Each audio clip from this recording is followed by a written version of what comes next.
Menteri Koordinator Bidang Perekonomian Erlangga Hartanto memastikan pemerintah telah menyiapkan sejumlah langkah strategis dalam menghadapi pengenaan tarif ekspor 19% terhadap produk Indonesia yang masuk ke Amerika Serikat. Ditemui usai menghadiri rapat terbatas bersama Presiden Prabowo Subianto di Istana Kepresidenan Jakarta, Selasa 22 Juli, Menko Erlangga mengatakan sejumlah produk ekspor unggulan yang akan digenjot adalah tekstil, pakaian, hingga manufaktur. Menko Erlangga juga menyampaikan saat ini pemerintah tengah mengkaji mengenai volume impor migas dalam bentuk LPG, refined product, serta crude yang akan didatangkan dari Amerika Serikat ke tanah air agar sesuai dengan kebutuhan. Ya, berbagai komoditas kan sudah nol. Jadi sebetulnya impor kita terus akan mendorong tekstil, produk tekstil, kemudian juga kita akan bicara furniture, sepatu, aparel, kemudian juga kita punya produk seperti barang-barang manufaktur, itu juga home appliance, elektronik, itu masih bisa masuk ke Indonesia. Ya. Sementara itu, pembebasan tarif produk Amerika yang masuk ke Indonesia menurut Erlangga bukanlah hal yang menghambat kerjasama dagang antar kedua negara. Mengingat sejumlah komoditas Amerika Serikat yang masuk ke tanah air sebelumnya memang telah dikenakan tarif 0%, termasuk diantaranya adalah gandum.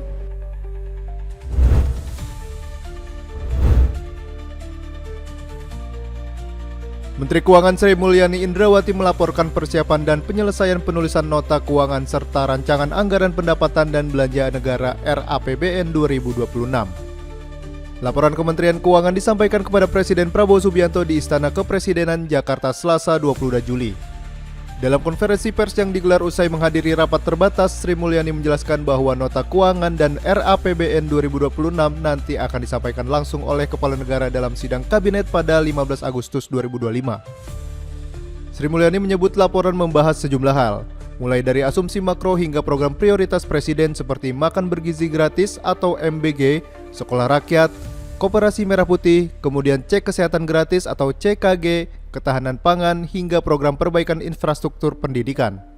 Arahan Bapak Presiden sudah sangat lengkap, reform di sisi penerimaan negara tetap dilakukan sehingga kita bisa mendapatkan penerimaan negara yang memadai.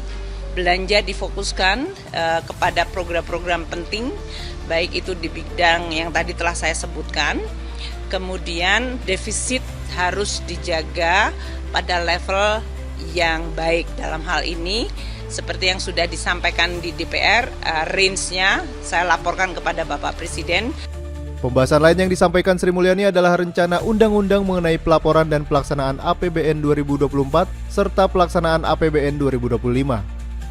Kepada Presiden, Sri Mulyani juga membahas kemajuan sejumlah program prioritas pemerintah yang telah berjalan pada semester pertama tahun ini.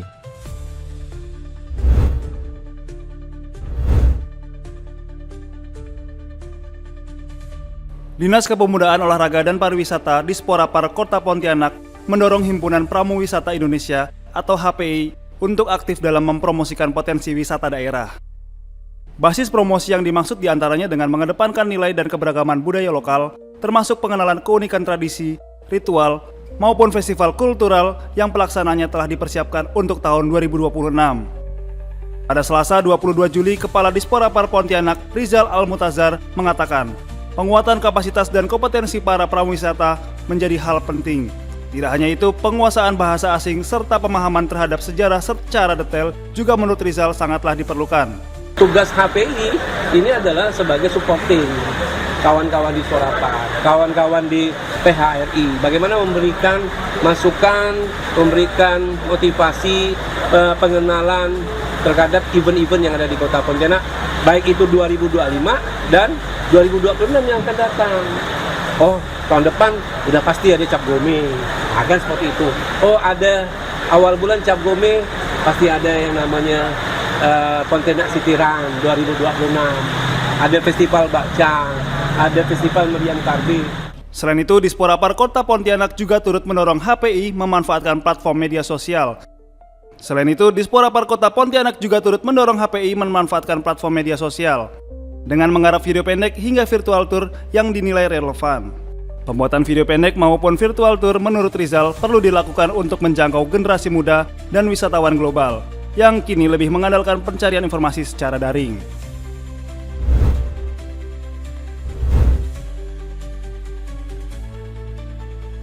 Warga Kampung Nelayan Tanggusari, Kelurahan Mangunharjo, Kecamatan Tugu, Kota Semarang tampak antusias mengikuti sedekah laut pada Selasa 22 Juli 2025. Usai menggelar doa bersama di Masjid Kampung, ratusan warga yang mengikuti sedekah laut Festival Tunas Bahari langsung melakukan arak-arakan sembari membawa gunungan berupa makanan menuju dermaga. Gunungan selanjutnya dibawa berlayar menuju laut menggunakan kapal yang telah dihiasi beragam bendera sebagai ungkapan kegembiraan. Wakil Wali Kota Semarang, Iswar Aminuddin, yang membuka acara sedekah laut ini menilai kegiatan ini tak hanya bentuk pelestarian budaya pesisir, namun lebih dari itu, kegiatan seperti ini akan memupuk nilai gotong royong yang mencerminkan kerukunan antar warga.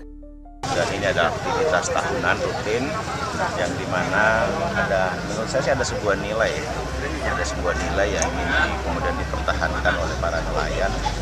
Di sana ada kekompakan, kebersamaan.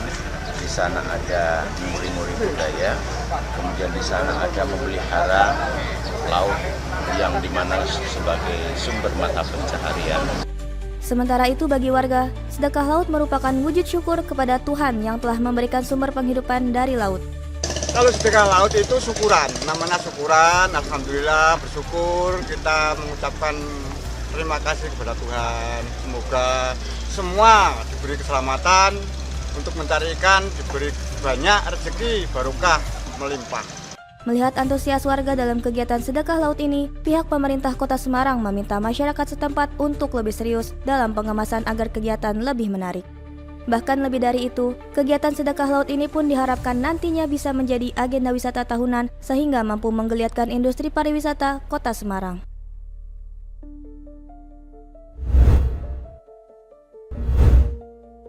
Jakarta kembali dihebohkan oleh pameran dagang global di J-Expo Kemayoran. Tahun ini merupakan kali ke-19-nya Food and Hospitality Indonesia diadakan. Lantas inovasi dan hal baru apa yang ditawarkan di tahun ini? Event Food and Hospitality Indonesia 2025 tahun ini kembali menghadirkan terobosan. Bagaimana tidak, para pelaku usaha di industri kuliner dan perhotelan terus didorong untuk berkolaborasi, berinovasi, serta menghadirkan aspek keberlanjutan dalam usahanya. Komitmen ini pun harus terus dipegang oleh para pelaku usaha, terutama dalam membangun kerjasama global. Untuk tahun ini Braga menghadirkan sesuatu yang beda. Kita banyak menghadirkan kolaborator, baik itu yang sifatnya dari food dan beverage. Kita bekerja sama untuk membuat live cooking, food pairing, bahkan sampai experience kelas kopi. Jadi kita berharap Beragam ini bisa jadi solusi bisnis untuk berkelanjutan. To us, I think to this market, our new product to this market is new. Is for some cheese product, sweet product, and right now I think for this year, I think we will have the chance to in these regions. Untuk tahun ini kami meluncing produk baru yaitu teh hijau yang sebelumnya kami adalah teh hitam basicnya. Untuk tahun ini kami launching produk yaitu teh hijau. Jadi kita ingin mengembangkan produk-produk teh yang berinovasi tidak hanya teh hitam tetapi ke teh hijau juga.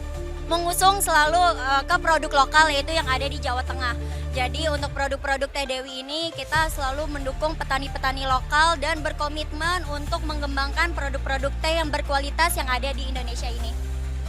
Baik pemirsa, itu tadi beberapa tanggapan dari para pelaku usaha yang berpartisipasi di event Food and Hospitality Indonesia 2025. Bagi Anda pemirsa yang sedang mencari referensi untuk mengembangkan bisnis, terutama di bidang food and beverage ataupun di hospitality, saya rasa Anda harus dan wajib untuk berkunjung di event ini yang diselenggarakan di 22 Juli hingga 25 Juli 2025, tentunya di J-Expo Kemayoran. Dari Jakarta, Billy Yoga dan Hafiz Albar melaporkan.